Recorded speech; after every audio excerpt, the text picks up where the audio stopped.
Guys, do you know that India ने अपने tax payers का कुछ 40,000 करोड़ रुपए खर्चा ईवी प्रमोशन पे, पर रिजल्ट क्या हुआ? सिर्फ 7.5% पेनिट्रेशन इन लास्ट 10 इयर्स, जबकि गवर्नमेंट ने काफी ज्यादा स्कीम्स लेके आए जैसे फेम 2.0, पीएम ई ड्राइव, जो कि इंसेंटिव्स दे रहे थे जो भी एक गाड़ी खरीदेगा एज सब्सिडी। अब प्रॉब्लम क्या हुई कि ग्लोबली तो चल रहा है कुछ 16.5% की पेनिट्रेशन, पर इधर गवर्नमेंट का ये प्रॉमिस था कि by 2030 we will actually reach about 30% of share of EVs in total vehicle. तो आप ये लगा के चलो कि नेक्स्ट 5 सालों में हमें कुछ 22.5% कवर करना है। तो क्या ये वाली चीज can actually be detrimental for the petrol and diesel vehicle owners, और is there any solution which can actually lead this transition to be really smooth, and at the same time we are able to curb the pollution that comes out of these diesel and petrol vehicle cars? ये सब हम समझेंगे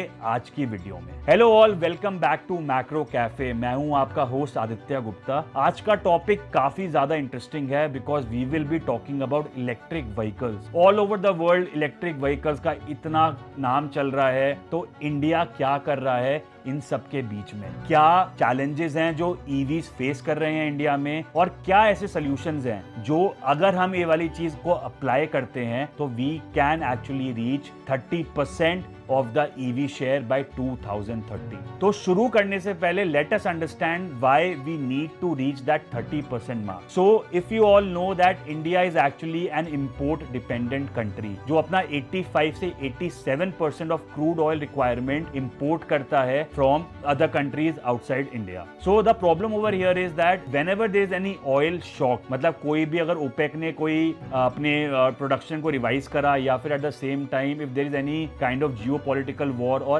actual war which is like Russia and Ukraine going on, so this is actually impacting the oil prices. So whenever there is any hike in the oil prices, this actually lead to an increase in the import bills which we have to pay. So this is a very important point why we need to shift to electric vehicles. And at the same time the second important point is that आपने सुना होगा कि हमारी जो cities हैं, metropolitan cities हैं, वो काफी सुर्खियों में रहती हैं all over the world as the most polluted cities, and transportation industry इसमें contribute करता है कुछ 11 से 13% of the emission, and in metropolitan cities these transportation industry contributes about 35 to 40% of PM emissions. So if we are able to curb this will actually lead to better health of our old age people as well as the newborn children in our country. So this is why it is also very important that we have a very strong action against such ICE, I mean internal combustion engine cars, so that we are able to transition to EVs so that we live a better life. So in order to start with the challenges and the solutions, let us first understand what is happening in the global scenario and where India stands today. So अगर हम देखें तो India 2 और 3 wheelers में काफी ज्यादा अच्छा कर रहा है. You can see in the graph on my screen where you will understand that India is doing beautifully in 2-3 wheelers, and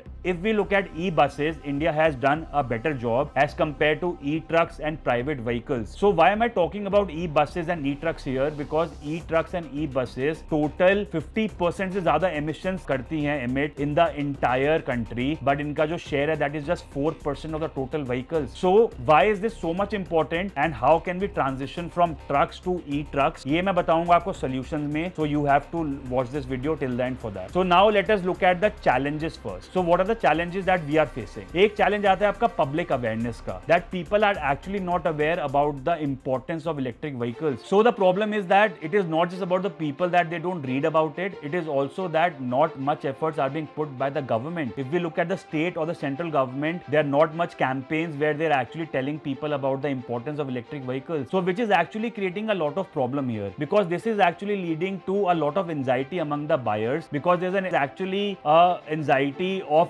range anxiety, meaning that if you charge your vehicle today and if I want to go to a long distance, I really don't know how well the car would perform. And at the same time, if I look at the anxiety problem, there's also another problem of resale anxiety, that if I buy my car today, I don't know what would be the valuation in the next 5 years. So that is also creating a lot of problem among the buyers, where they don't feel very much comfortable with the electric vehicles. Now this is also creating a problem with the RWAs, because they are very skeptical about the charging stations. They actually feel that these charging stations are prone to fire, so they don't allow this charging station to be set up in the vicinity, which is actually creating a problem in the sense that if I buy my EV now, so where would I charge my car? So that is a very big problem which we are facing at at the moment. Now, if we look at the second main problem, second main challenge, so that challenge is about the infrastructure and cost. So infrastructure, there are certain numbers which will actually shock you, that India has about 14 cars per station. I mean, for every 14 cars, there is one station that is available. And if we look at Norway, which has about 93% of EV penetration, that country has about 25 cars per station. So you would say that we are actually doing better than them. So what is the problem here? The problem here is that these charging stations are actually spread across the country with not much stations available at a particular place. So the problem here is that there are certain charging stations which are actually bleeding money because there is no car available to charge. So what can be done over here, which we will talk in the solution, but first understand what other problems we can see in this infrastructure section. So another problem that we see over here is that the distribution companies, the discoms, which is actually supplying electricity. So there's a problem that these discoms, they don't give you that electricity at a very nominal rate. So they are actually charging a very high fees. At the same time, the operators, they are actually charging much more money to actually keep their margin. So that is why the ones who want to charge their car, they are paying a very high cost for that. Along with that, they also have to pay 18%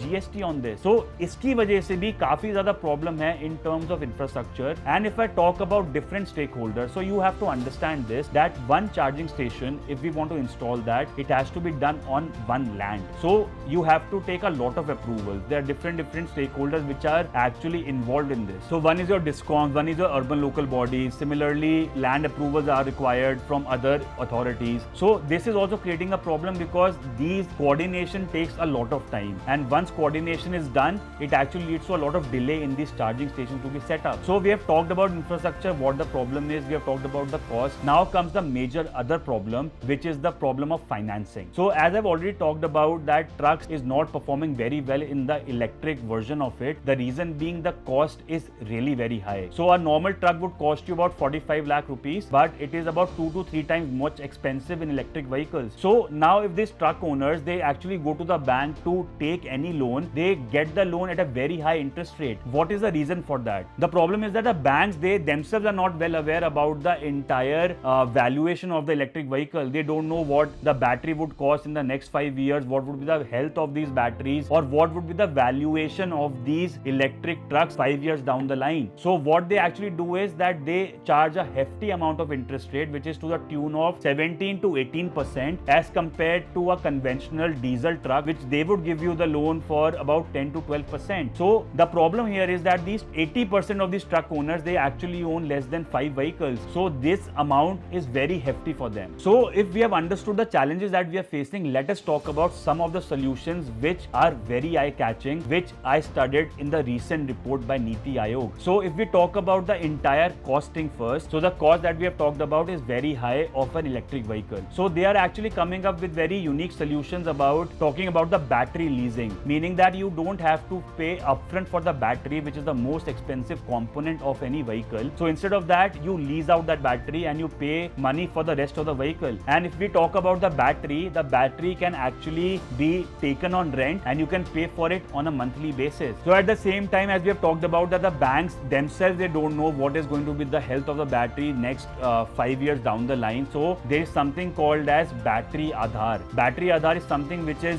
being set up by the Department of Science and Technology. So what this would do is this will actually give you a real-time analysis or real-time valuation of your battery as well as the health of the battery, which is a very unique solution which I can think about. So you have to understand that even if we are able to curb or we are able to transition these 4% of the vehicles which we have talked about, and this can actually help us control 50% of the pollution. So another solution that we can talk about is the EVE model, which is there in Singapore. So what they do is that it is the single one-stop solution agency which is coordinating with all the stakeholders and helping in the land approvals, helping in placing the charging stations, helping in with the distribution companies and everything. So similar kind of agency can actually come up in India, which can actually help in faster transition of these charging stations and faster approvals can be taken. Now there's another important thing which we can actually integrate into this entire infrastructure, which is an app. So there's a similar app which is there in Europe called as Charge Map. So what this app does is that you can go to this app, you can see where the charging stations are available. Then you can see, you can book your slot, then you can make the payment online. So this makes it very easy for the ones who have EVs to see where the charging stations are available. So we can actually have something of this app within our country which will actually help us find these charging stations at a much faster pace. Now, another important solution which NITI Aayog has come up with is that instead of making it incentivizing for the ones who are buying the EV cars, we make it mandatory. Now, this is something which was done in China in 2009, where they invited 10 cities to buy 1,000 cars each. Now, similar thing can be followed in India, but on a smaller scale. Let's say we can start with 5 cities where we can make it mandatory that all the public fleet cars, all the government cars will actually be EV.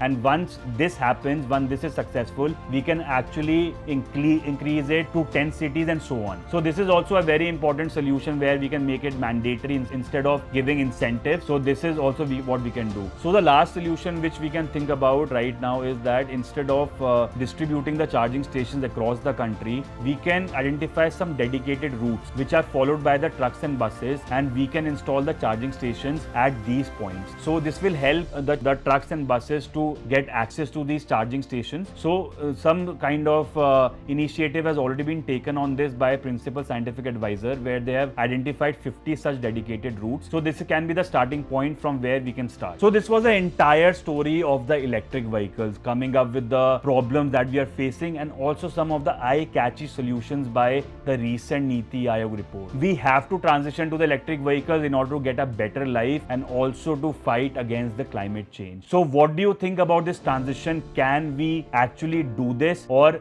is there certain kind of issues that we might face in the future while transitioning to electric vehicles? Let me know in the comments below, and if you have liked this video and if you like this analysis, don't forget to like, subscribe and share, and wait for such more analysis. Thank you and stay informed.